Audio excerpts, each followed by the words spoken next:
Good afternoon, everyone, and welcome to the PON 3414 Pre-Development Program Quarterly Webinar Series for Quarter 4 of 2021. My name is Chris Rogers. I'm a project manager here at NYSERDA, and I manage the pre-development program. And thank you all for joining. We're gonna get started now that we've got more of a critical mass of attendees here underway. First up, quick outline for today's webinar. We'll start things off with an overview of how the pre-development program works, and then we're going to jump into a presentation from a prior grantee or recipient of a pre-development grant representing the Akwesasne Housing Authority, where they'll be talking about their project that they were able to develop, and including some successes and some results from that. Then we'll jump into, as always, a discussion of any updates to the pre-development program, an overview of how that works, how to apply, and then we'll get into the final Q&A session where everyone will have an opportunity to talk through or ask any questions about how the pre-development program works. We ask that if you have any questions, everyone should be muted, but you can add any questions into the chat function, and I will collect those, we'll gather those, and we'll refer to them during the Q&A portions of this webinar. And so with that out of the way, we can get things started on the overview of the program. For those who are unaware, the New York Sun program, it's the solar program at NYSERDA. This is, in fact, this slide is very much in flux in that it started out with the goal of 6 gigawatts of distributed solar to be installed by 2025. This is being updated as we speak to a new goal of 10 gigawatts of distributed solar across the state of New York by 2030. And that means that the current commitments to lower income households, disadvantaged communities, low to moderate income households, which help support this program, that funding will also be increasing alongside the goals of committing 40% of the benefits of NYSERDA programs and solar to disadvantaged communities. The pre-development program, or PON 3414, Affordable Solar and Storage Pre-Development Technical Assistance, as it's officially known, the program will be open until the end of 2024, and it provides grants of up to $200,000 for the implementation and operation of solar and/or energy storage projects that are either benefiting affordable housing or are community-led solar storage installations that will benefit low to moderate income households located throughout the community. The grant applicants, those are typically owners and operators of multifamily affordable housing, but it can include owners and managers of single family affordable housing portfolios, community organizations or agencies that have a close connection to low to moderate income households and community, or technical service providers, such as those in energy, legal, or finance that are working in partnership with any of the aforementioned organizations. The eligible projects can be located anywhere in New York, including in PSEG Long Island territory and in municipal electricity service territories. The applications are reviewed on a calendar quarterly basis. The next application deadline will be the end of this month, December 31st. Applications may be reviewed prior to the quarterly deadline, but they're typically on that schedule. Additional information may be requested from applicants after you have submitted your application, in which case you would be contacted for that. Here's a timeline of what the typical, submission schedule will look like. As you can see, calendar quarterly, so at end of the year, December, and then Q1 being the end of March, and then June, and then September and December again. Key terms here, and this is the big factor that is impacting the type of projects that are eligible for this, is what is regulated affordable housing. Typically, that includes any property that is supported by a a government agency, and there's a wide variety of them, both at the federal and the state level. In New York State, typically there's some sort of support from HCR, Homes and Community Renewal, or within New York City, Housing Preservation Development, but there's a wide range of other programs that meet the regulated affordable housing criteria, including support from HUD, low-income housing tax credits, the Sony May program, etc.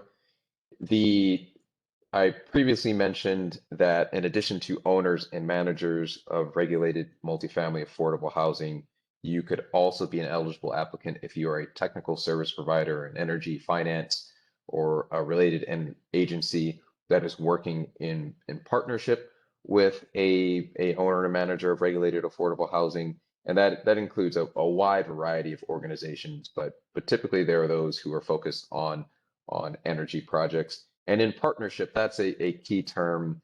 There needs to be a documentation that if you are one of the technical service providers, that there's an established relationship either through some sort of agreement or contract where you are operating on the behalf of either the affordable housing organization, agency, or if there is a group of low to moderate income households within the community, what is your connection to those either low to moderate income households or the regulated affordable housing entities?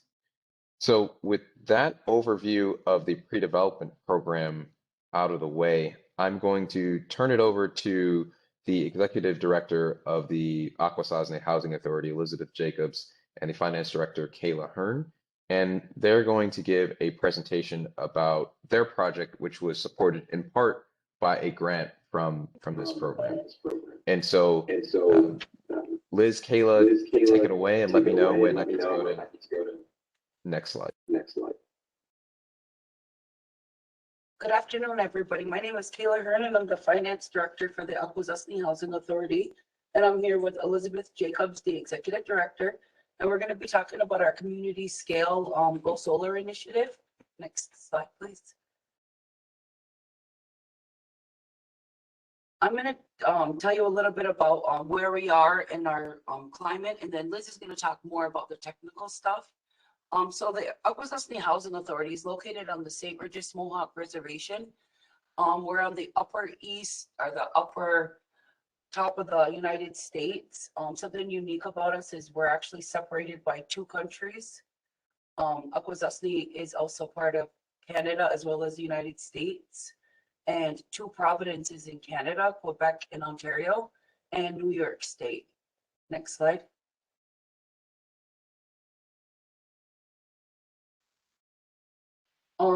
The Mohawks were the easternmost member of the Haudenosaunee Confederation that entered into treaties with the United States in the 18th and 19th century.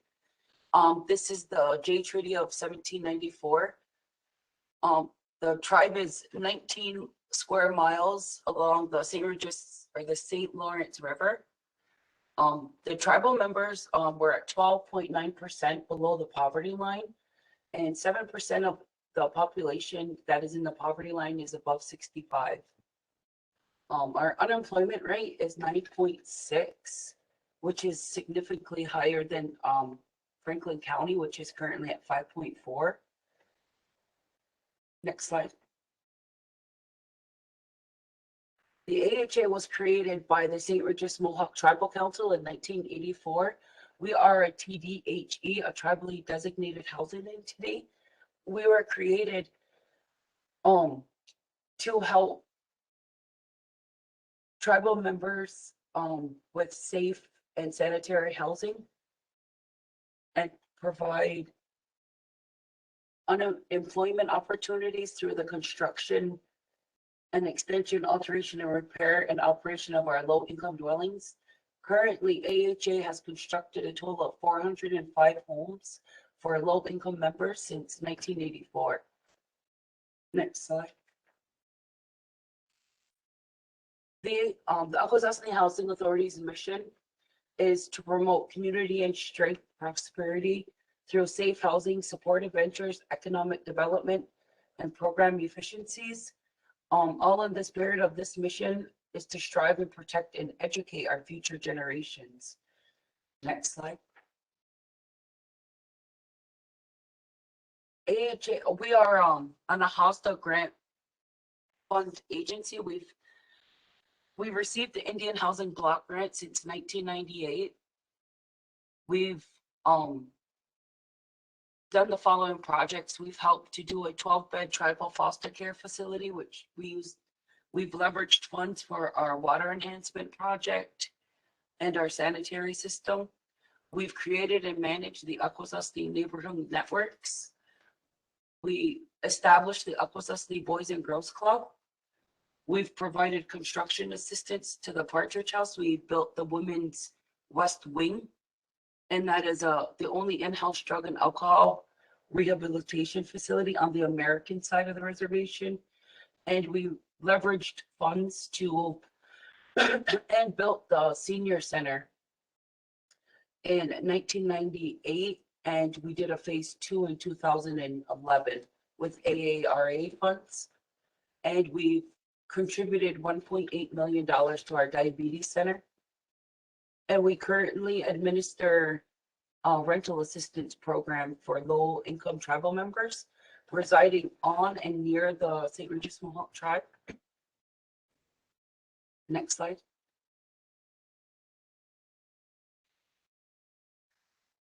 Oh, Liz is going to take it over from here. AHA's path to renewable energy generation. We started, I guess, the ideal of renewable energy in our construction projects. One of our eligible activities in our program is to construct low to moderate income single family housing for community members and senior assisted living apartments. So we started building these homes, and then with standard building code, and we realized that because we deal with such low funds, we don't get a lot of funds to accomplish our mission. So we recognize that energy efficiency within renewable energy was a venue that we needed to move towards to get our costs down. So one of the things that the initial plan was to put together a renewable energy strategic plan. And we worked with a consultant from Sandia Labs, Sandy Begay. She was a consultant we hired and helped us to develop our strategic energy plan in 2015. We went to a conference in Florida. We had tribal members, chiefs, just people in the community that were involved with development and housing in our community. We come together and said, develop this plan. Next slide, please. So one of the considerations is always cost. So we talked about climate change. We noticed just in our tribal community, we had a lot of flooding we never had before.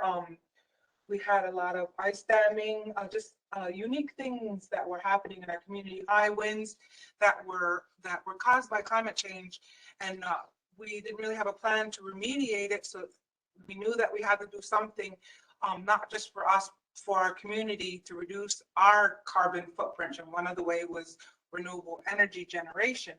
So, and with that, it comes economic development. We can't just develop renewable energy. It has to have a benefit to us. And one of the benefits was job creation, reducing housing costs, housing burdened individuals, LMI. Kayla mentioned how high rate of low to moderate income tribal members we have in the community, and our acute critical housing shortage. We have a severe housing shortage on the reservation. So our start, we began in 2008 and 2009 with our ARA funds.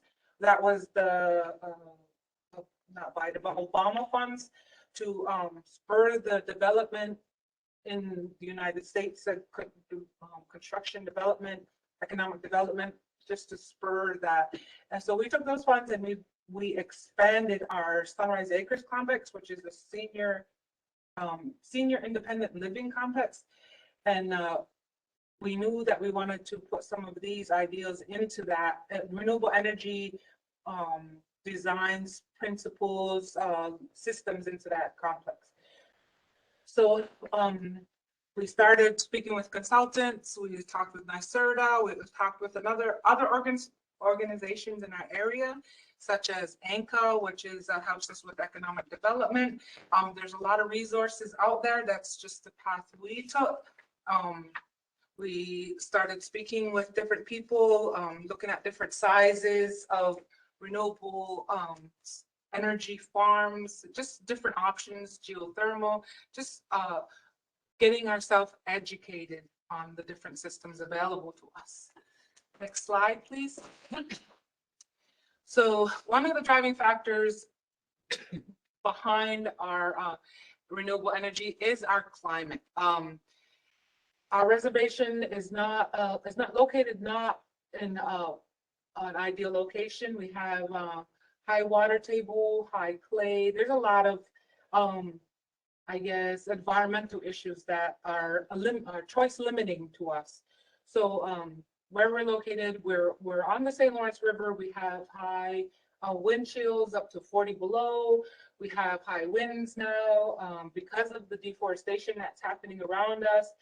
So we know that we have to do something to mitigate these issues. Next slide, please. So one of those issues was the high cost of power charged on the reservation. We do not have a block of energy that we pay for our community. So we pay, I guess you would call them wholesale rates. Where 5 miles away in Messina, New York, they're paying $35 a month for electrical.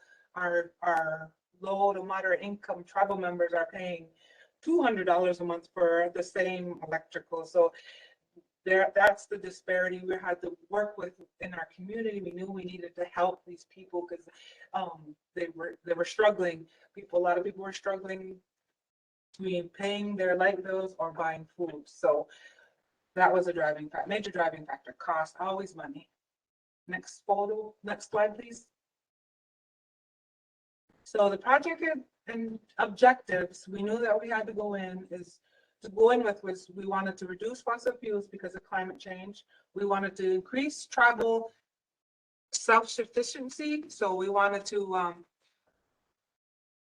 start with tribal renewable energy to see if we could I guess create the avenue for it. We knew we wanted to go small, and then maybe the tribe could build on that solar farm. We wanted to add diversity and standardized energy efficiency practices on the reservation because it's so important. It saves so much money. That's the benefit. It means so much to us. So we wanted to lower our energy costs for our LMI tribal members. We wanted to create a model for low-income tribal energy projects. I was talking about that earlier. We create small, and maybe the tribe will take over and create like maybe a tribal energy provider, renewable energy provider. This is just the first steps. And another thing is to create jobs. Once we started embarking on a renewable energy development, we had our local reservation school created a renewable energy program in their curricula. We worked with SUNY Crest in Canton, New York. They provided training, unique training for renewable energy, code training for renewable energy. So once we started developing this project, it seems like people were just waiting on the sidelines to have the opportunity to provide these ancillary benefits to us. So it all came into play. It was great. It seemed like it was the right time to make that move. Next slide, please. So the project overview. We installed 617 kilowatts for 159 housing related buildings. So that included our 80 tribal residences. That's the estimate of our 1 megawatt facility. The electrical power from the solar will be distributed through National Grid. When we did some on-site renewable energy in 2008, it was the net metered system. That's where we initially got educated on it. We thought it was going to be net metered. And then during that time, from 2010 to 2015 to 2018, it changed to the VDR stack. So we kind of, it was good because we were educated through the whole process, like why net metering wasn't working and why we were moving to this different, different program. So the project will provide 5% of the total tribal community's residential energy load. And that doesn't include the casino. We don't, the casino is a big energy monster on the reservation. We're just talking about government, commercial buildings, light residential, light commercial. Next slide, please. So this is Sunrise Acres. We have 4 different phases based on the 4 different funding that we got over the years. Phase 1 began in 1998. It's independent senior living is our admin building and our outbuildings for our maintenance. And phase 2 is a sustainable design, the solar PV. So the phase 2 was with the ARA funds. We did a lot of renewable energy and sustainability projects. We did geothermal. We did ICF walls, which is concrete and rigid insulation. That's like an R50 wall. We did beyond cold construction. So we had a lot of significant savings as compared from phase 1 to phase 2. So we recognized right then and there, we knew what a benefit for our housing authority was. So in 2017, we embarked on another project with state funding, which is another source of funding, is when we got our pre-development grant through NYSERDA. We worked with NYSERDA intensively for that project. We had beyond cold construction for that project too. It's again, we didn't implement geothermal or on-site solar for that project, but we did include high energy systems, air sealing. We used NYSERDA grants for getting a silver rating from NYSERDA. So that project has been only been 1 year, 1 full year of reporting. So we have yet to see the actual, even the more benefits from phase 2 to phase 3. So we're yet to evaluate all those, the outcomes for the 1 full year of reporting. And then most recently, we are adding phase 2 additions, which is going to be another 24 independent elderly living facilities, and we are implementing all the same energy principles that we installed in phase 2. We see the benefit. The phase 2 buildings are excellent. They're energy efficient. They have sustainable materials. It has reduced our maintenance costs, just our energy costs. We're seeing such a substantial saving. That's important to us because we don't get a lot of money to help a lot of people. So we need to be creative in our cost savings. Our cost savings plans. Next slide, please. So the Sunrise Acres phase 2 complex. We have, I haven't thought about the phase 2 in such a long time, but I believe there is over 40 wells ranging from 100 to 250 feet deep. Then that's geothermal. That heats and cools the buildings. That we moved away from fossil fuels. There's no fossil fuels in that project at all. There's 20 units,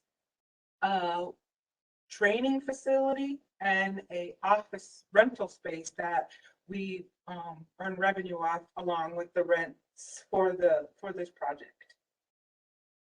Next slide, please. So our energy efficiency building envelope, I talked a little bit about it before, is our insulated concrete forms. The actual R is 20, but if you do the air sealing, the zero airflow that goes through concrete, it compares around an R50 wall. So we have energy hills on the trusses. They ensure that we have the right thickness in the roof, so we have a high heel on the trusses. We have fully insulated concrete slabs. They're double layered underneath the concrete because we have in-floor heat, so the heat isn't dispersed into the ground. It's meant to be dispersed into the building where it is. High energy windows and doors. One of the unique things about this project is we've had power outages, and it probably takes nearly 2 days before any of the air starts to get cold inside of the apartments. That's how well insulated the buildings are, because they're a thermal mass, they're concrete. So that's very favorable for us because we have elderly that live in here. They're 55 and up. Some of them are 80-year-old. If the power goes out, they got no place to go. They can actually shelter in place, which is a excellent benefit. Next slide, please. So our sunrise, our geothermal systems, you can see where they're all located on the site. You wouldn't know they're there unless we show you. They were installed. They were quite expensive for the area because it's not something that was done before. It was not familiar, I guess. So it was quite expensive, but since that time, it's become more, I guess, we opened the floodgate for the community. It's becoming more prevalent. A lot more people are using it. It's great because of our location near the water and everything. We actually are a good site for geothermal heat energy storage in the ground. So that's one of the added benefits. Next slide, please. So our photovoltaic systems, we had 2 arrays installed initially in 2008, 2010 was when we actually built the project. So 2010, we have 2 on-site solar arrays, and they offset, it says approximately 20%, but because of where we're located, it's more around 10.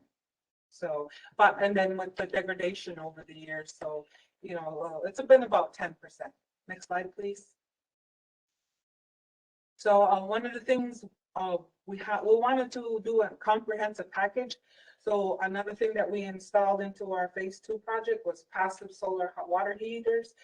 They heat the water, they store them inside the building, and they use that for domestic hot water supply. It reduced 50% of hot water demand, which is like, again, real good because we still have electric hot water heaters in the phase 2 projects. We hadn't moved to hybrid water heaters just yet. Next slide, please. So when our phase 3 project, after the success with phase 2, we moved to phase 3, and it is a supportive housing for veterans and seniors. So we knew we wanted to work. We knew that there were state funds out there and that were never utilized by any other tribal nation in New York State before. So the prior administration recognized these funds were available, and they went after them and they got them. We were the first tribe in New York State to ever receive these funds, and that's the Office of Temporary Disability Assistance, HHAP, and HCR Homes and Community Renewal. And this is where we began our relationship with NY-SUN. So our project outcomes was to create 2 buildings, 12 for supportive seniors and 6 for veterans. 4 of those 6 veterans units are for homeless vets. So So we recognized that we weren't going to get a lot of rent revenue from this project. So we really had to sharpen our pencil to make sure that we were keeping our maintenance and our utilities costs low, because we include one of the important things to mention is that our tenants don't pay for electric, don't pay for heat. They pay a low rent, which is hundreds below the fair market rent for our area. We include that in that low rent payment. That's something we do for our community. We help to, I guess, support our community, our low moderate income community members and our elders. We take care of our elders here. Next slide, please. So our high energy efficiency strategies, again, it was the high energy envelope.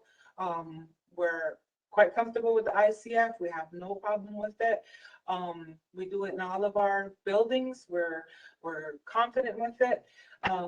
We have high efficiency HVA systems. We have RVF heat pumps in our sash and bash buildings. We were going to do the biomass, but when we worked with NIO, this is what kind of like our strategy with going into it. When we worked with NYSERDA, it wasn't something that they thought was economical enough or was a good fit for our project. So that kind of one of the things that fell to the wayside. We have high energy efficiency lighting. It's all LED. We included for that project, we knew we were developing our on-site solar, so we have off-site solar credits going to that project from our solar farm. Next slide, please. So our high energy efficient program, when we started working on our sash and bash, we got familiar with NYSERDA.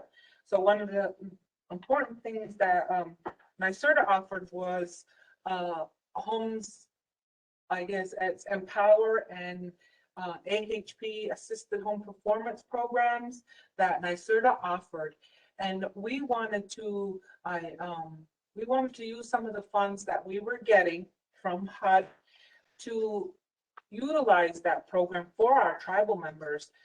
So one of the things we did was we subsidized the cost share for the AHP program, which is a cost share program, and then the Empower is a grant program for low income. So a lot of our tribal members qualified for both. So what we did was we sponsored these programs. We paid for the cost share. We were able to do energy efficiency rehabilitations on 96 homes in the community.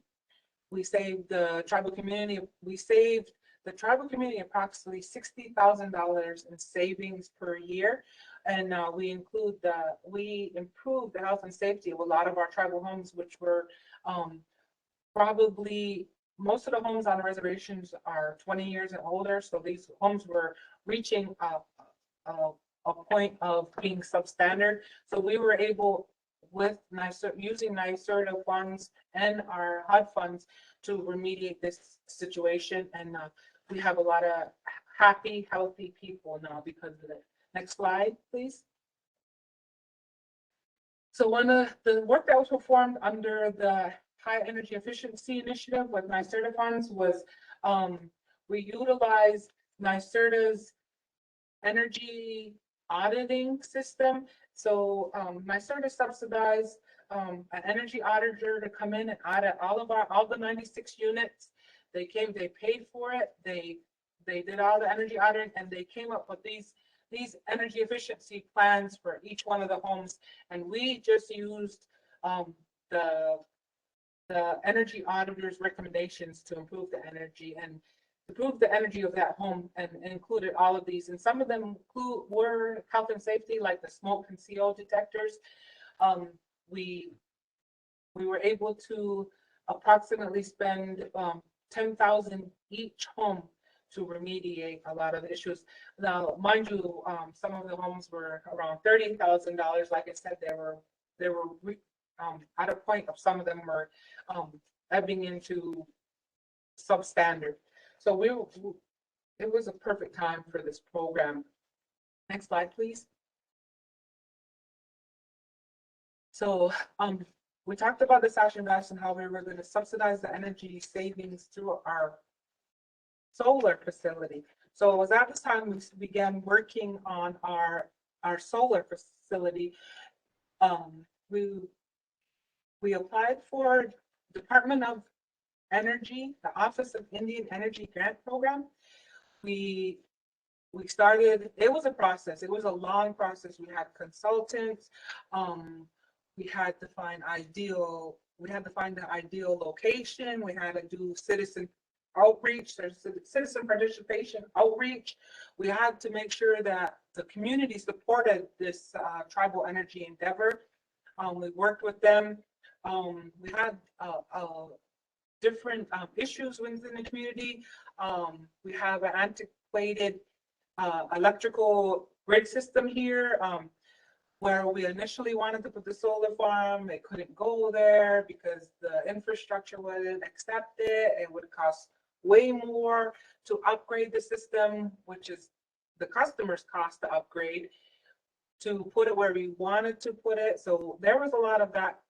There was a few years of just back and forth, making sure everything, all the stars were going to align. So one of the things that we want, the idea that we were going to use the funds for was to add on to our OnSite Solar at our Sunrise Acres complex, because we seen the savings. We knew we were going to eventually add on more units, which we are currently doing. So we wanted to add 50 kW more. That would get us around, still around 10%, but 10% with the added units. And then a 1 megawatt solar facility, a community distributed generation facility on the reservation. So one of the ways we collaborated with our tribal community was the tribe actually donated 25 acres of land to our solar tribal energy initiative.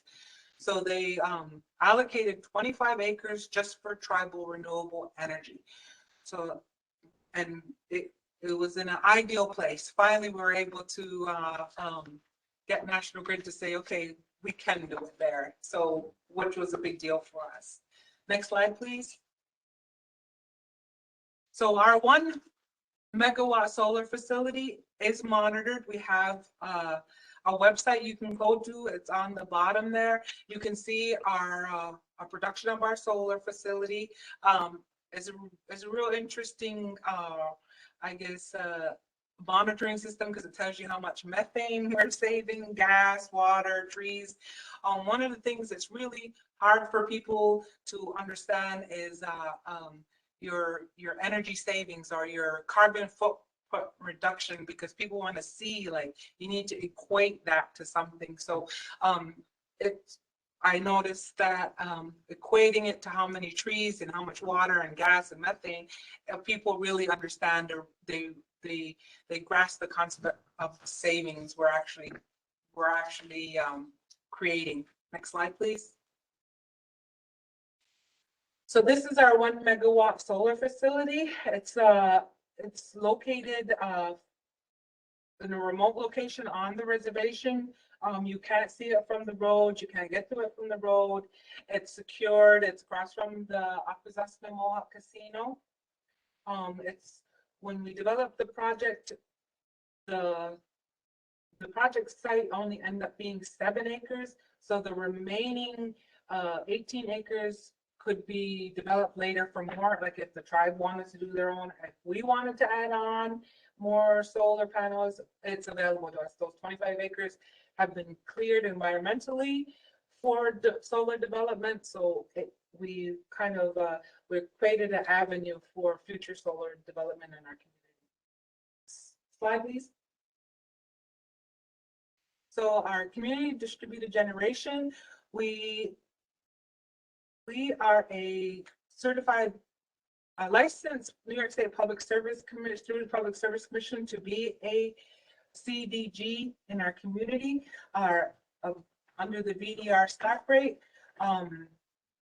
We are at the VDR projects are located behind a non-residential host utility meter. That means everything is metered at the solar farm. That's not like net metering where I guess the credits or the energy is credited to a different account, like our on-site net metering system. So this is centrally located host utility meter at the solar farm. That host meter generates credits, not kilowatts. So we're actually given money, given solar credits.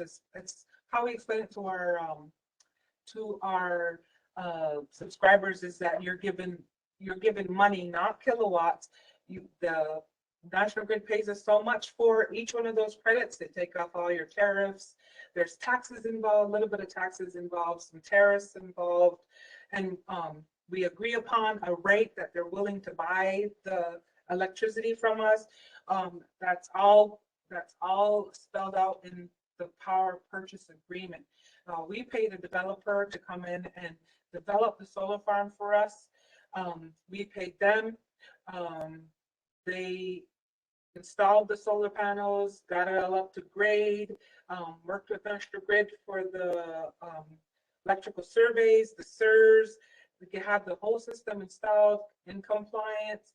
They created the LLC that runs the CDG, and then we just took it from there. We are kind of like the boots on the ground aspect of this. We get the customers and we get them the credits allocated.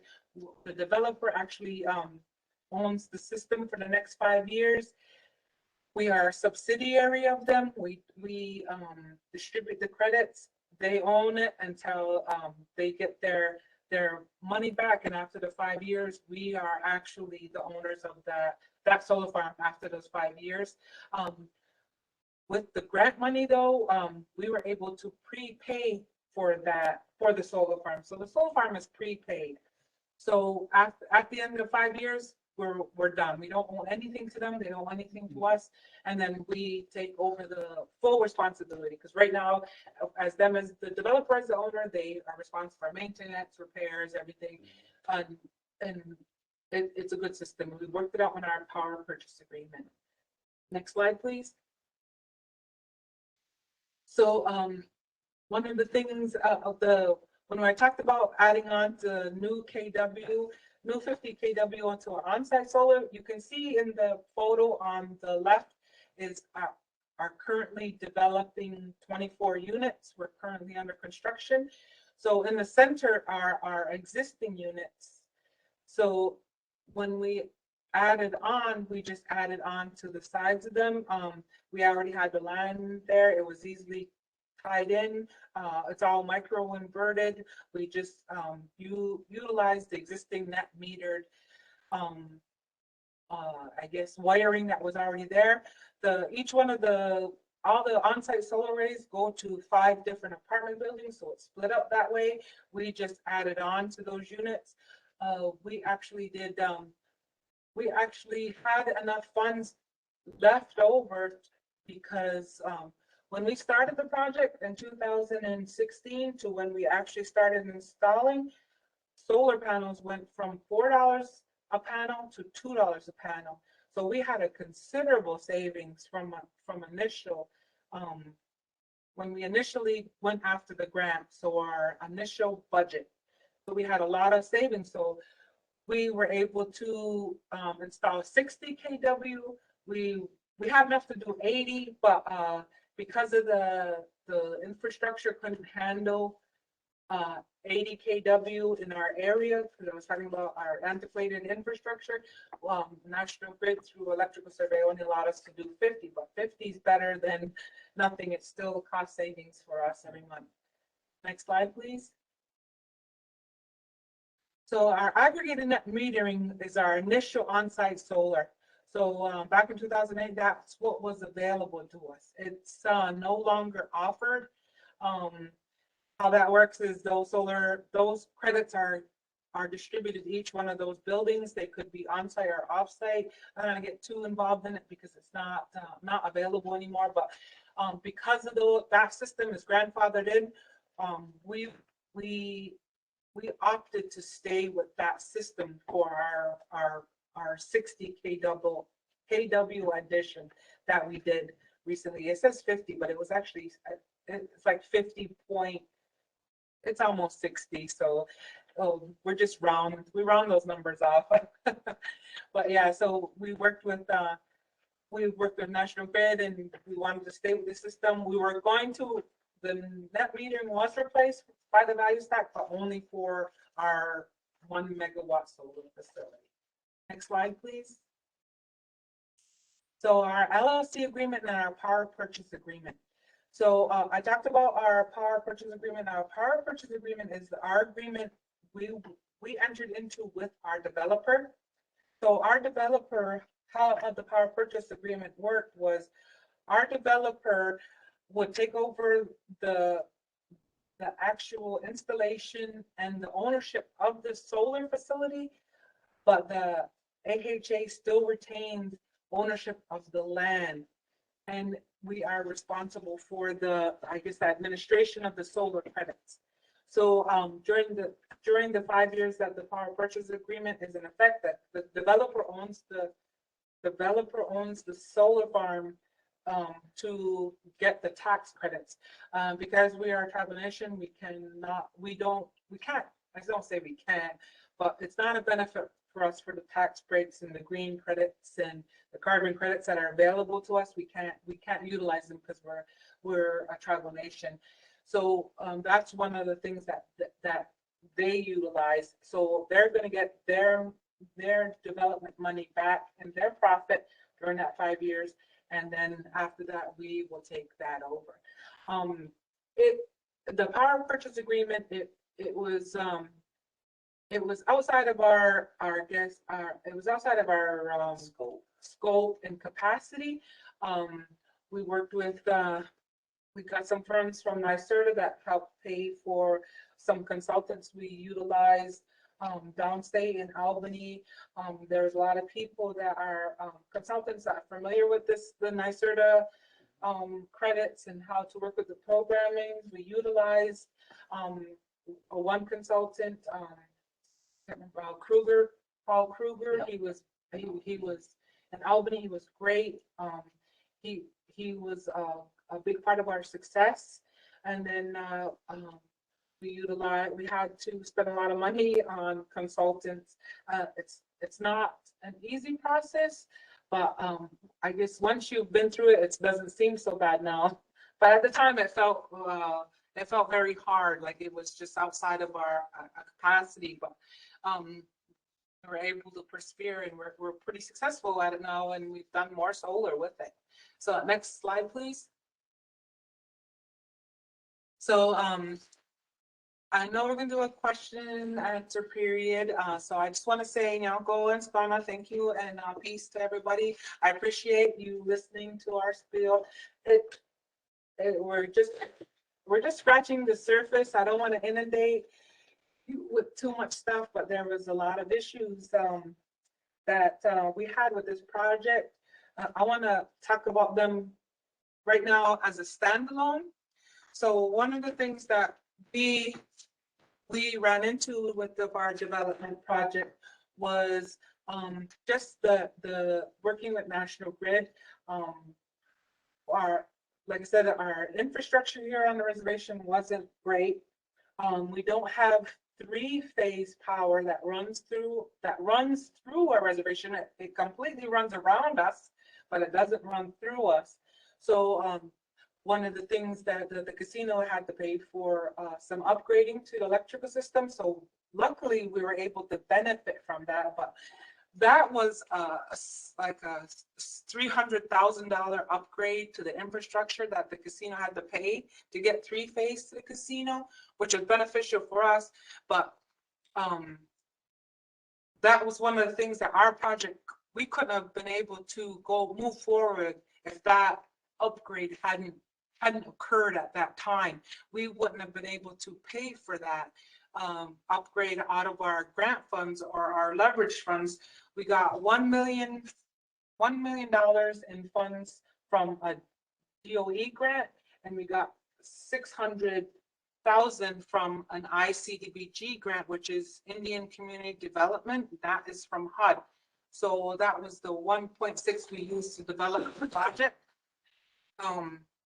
It took almost double that to complete this whole project.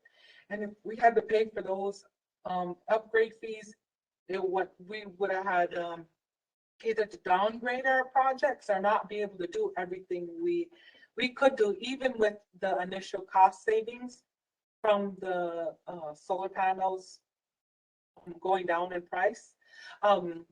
Another thing was the environmental impact. We had the site was perfect. We went in with did some preliminary environmentals. One of the things that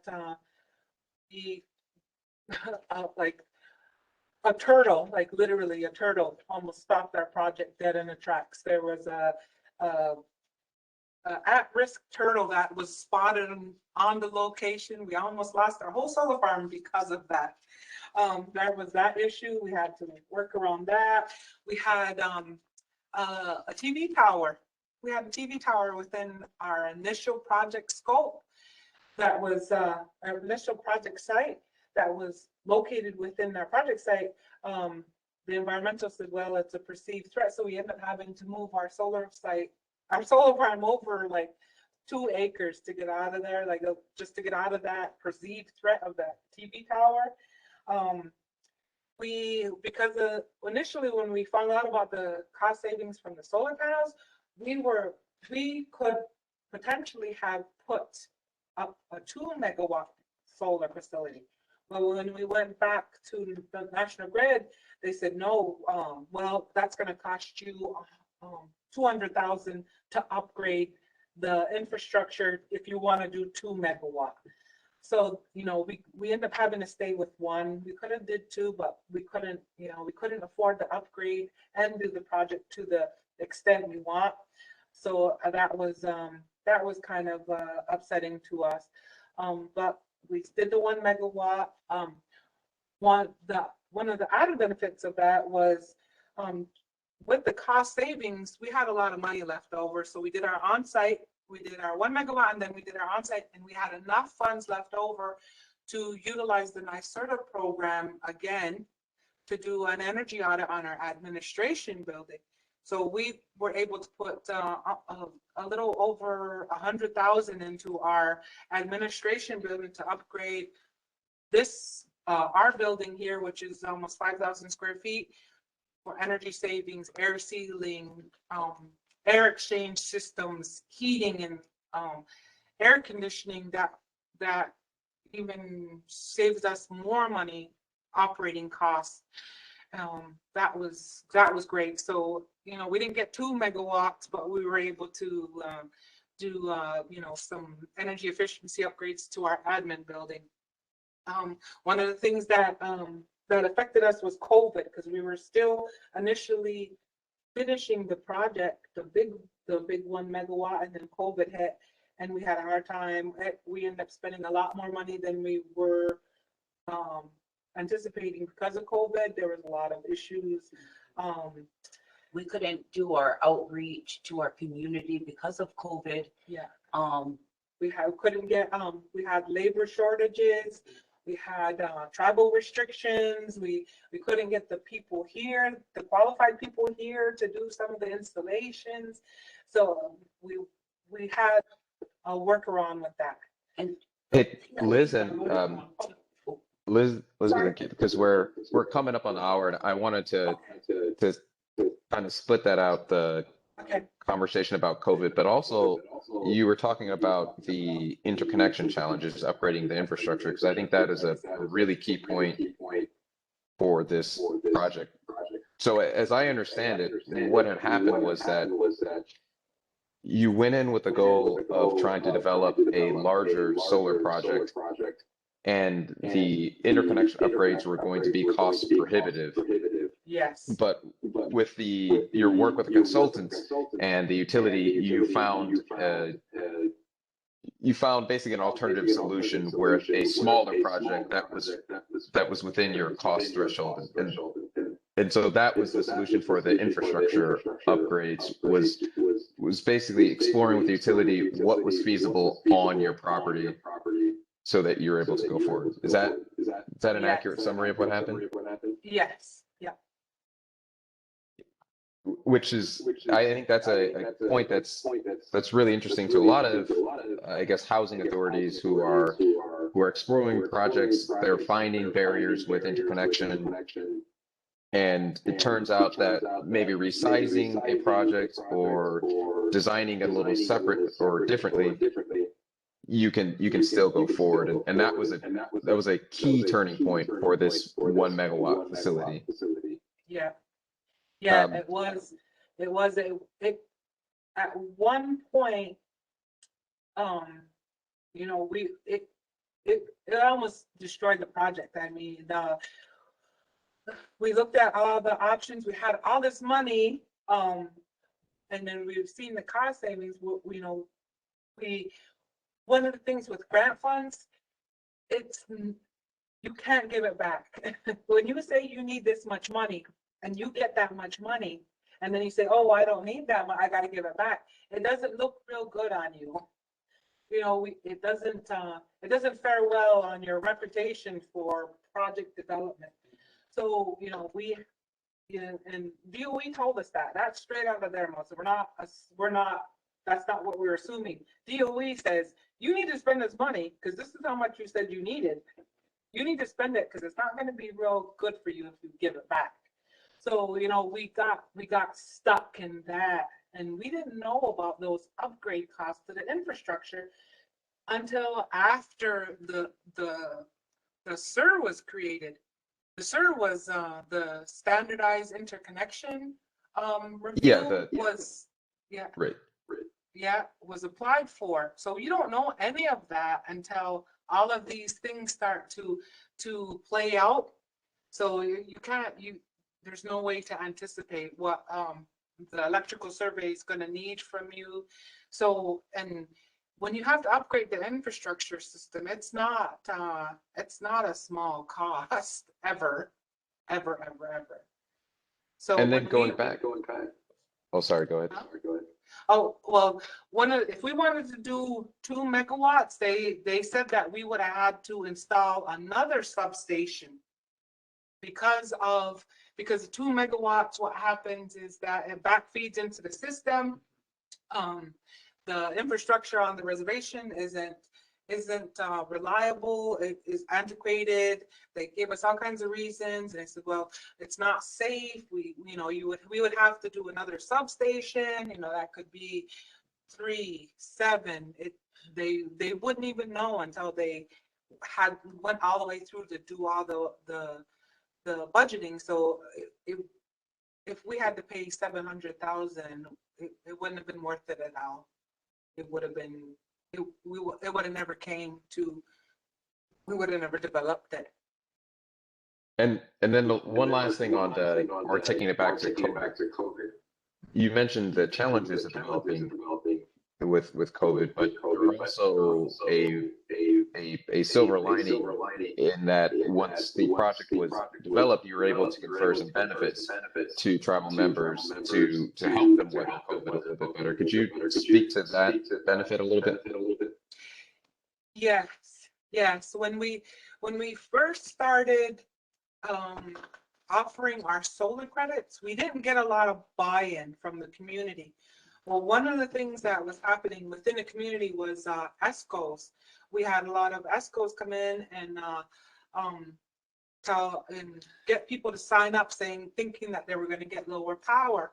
Well, a lot of people were taking advantage in that ESCO system. Some people were paying 3 times as much for power than they would if they were just getting it from National Grid. And people weren't realizing that. So the power on the reservation, we pay a high rate already. Can you imagine what our low to moderate income people are paying 3 times as much? I mean, it it caused food instability, housing instability, high arrears to National Grid. Like our community alone owed millions in arrears to National Grid for electrical. So that's what it created. So we couldn't get anybody to subscribe to our. I talked to you a little bit about it, and we talked to other providers, and it was kind of the same thing. But we ended up getting a few people signed up, and Word of mouth. word of mouth. It is. We're 100%. 100%. All of our solar subscriptions are purchased. We even have a waiting list now.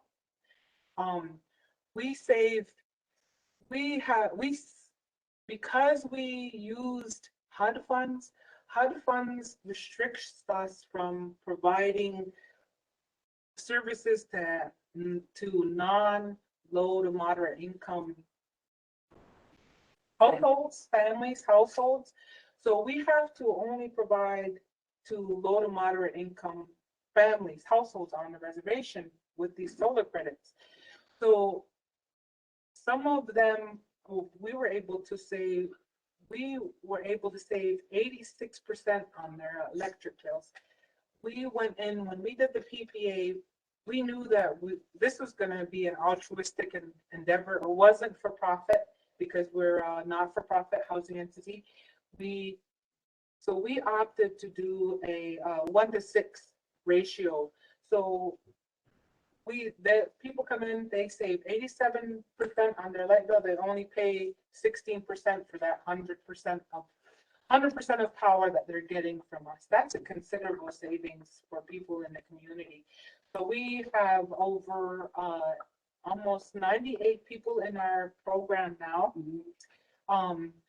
They're saving thousands because we didn't have any initial subscribers in the first year. We had it's called a solar credit bank. So all those solar credits that we were earning over the year that nobody was getting, they went into a bank. So what we did with that bank was we divided up to a $300 credit for everybody that was signed up. So they had the initial 86% savings on every bill every month. Plus we gave them a $300 credit, COVID credit, we called it. So some people are in negative electrical right now, negative owing on their bills. That's outstanding. One of the things, the thing with the tribe is that they weren't able to continue their fuel program, heat oil program this year. So the solar credit savings and everything that we've been able to do for the community with this solar farm has been highly welcomed. We're helping a lot of people. We're helping a lot of people get through this winter this year with this solar farm. And that's ultimately the goal of these projects. And you mentioned that the way that this is structured, in that the housing authority will have full ownership of the project after about 5 years or so. And so you'll be able to provide those type of benefits for the lifetime of the project. And that's truly a fantastic success for any project, but definitely for this particular project. Yeah. And so we've gone, I wanted to apologize to everyone because we've gone over the hour and I haven't been able to get through all comments and questions. Oh, I'm sorry. But Elizabeth and Kayla, I don't know if you had any final thoughts before I was just going to jump back to the rest of the presentation and wrap things up. The only thing I have to say is when embarking on a solar project is to get everybody involved. Everybody with this project, everybody had a piece of the puzzle. We realized we didn't know nothing, and that there's a lot of people like Chris Rogers that will help you, ANCA, consultants. There's a lot of programs in New York State that encourage this type of project development and utilize them. We spoke to hydroelectric owner in Canton, New York. Yep. His family owns a hydroelectric power plant. Who knew?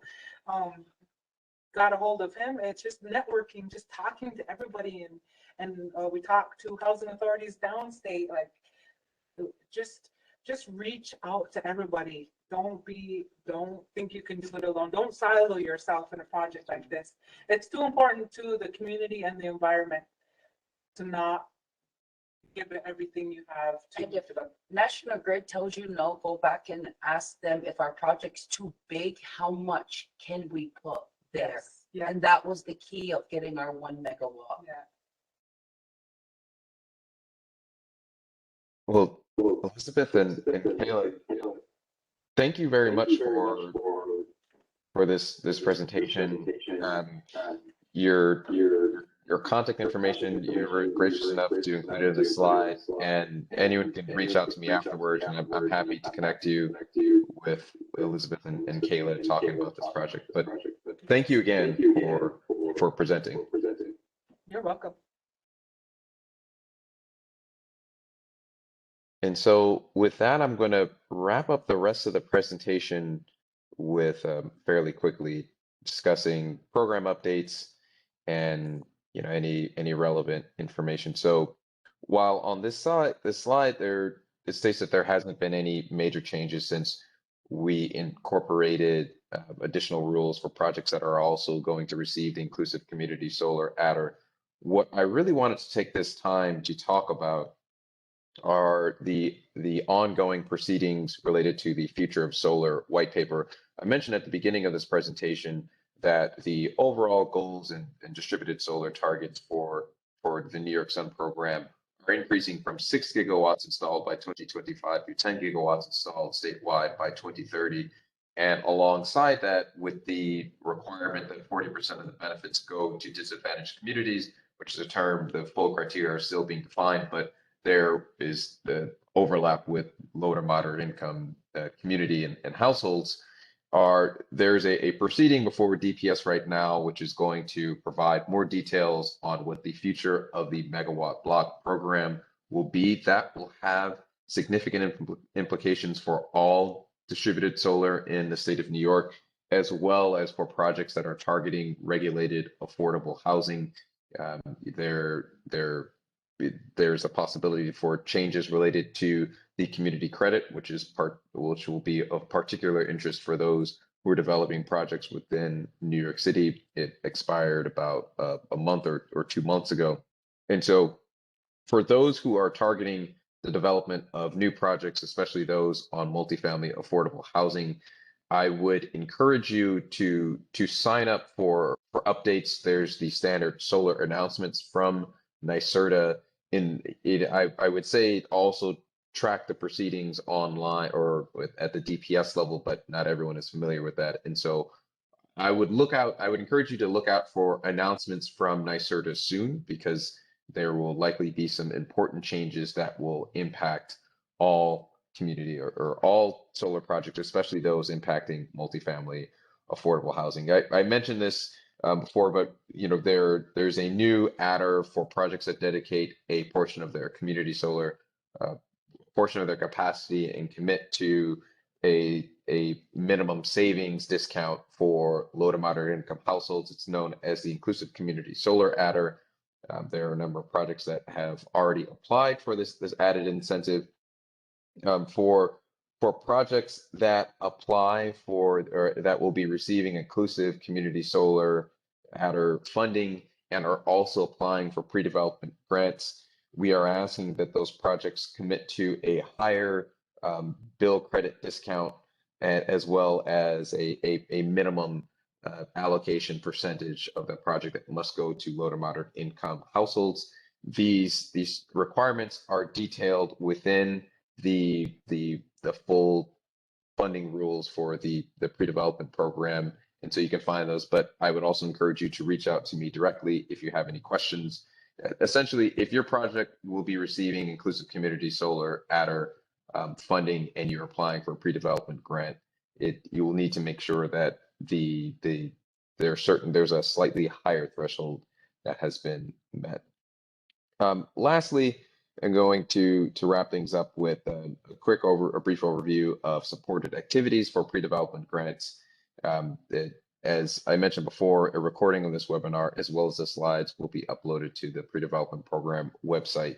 And so I won't go through these bullet by bullet, but in addition to reviewing the standard website for the pre-development program, I encourage you to review the solicitation summary for a full list of supported activities. In order to apply to or for funding on this program, everything is done online. There's the link to the application portal is on the pre-development program website. Once you submit an application, you will get an automated message that will also include a link to PDF where you can see all of the attachments that you have uploaded to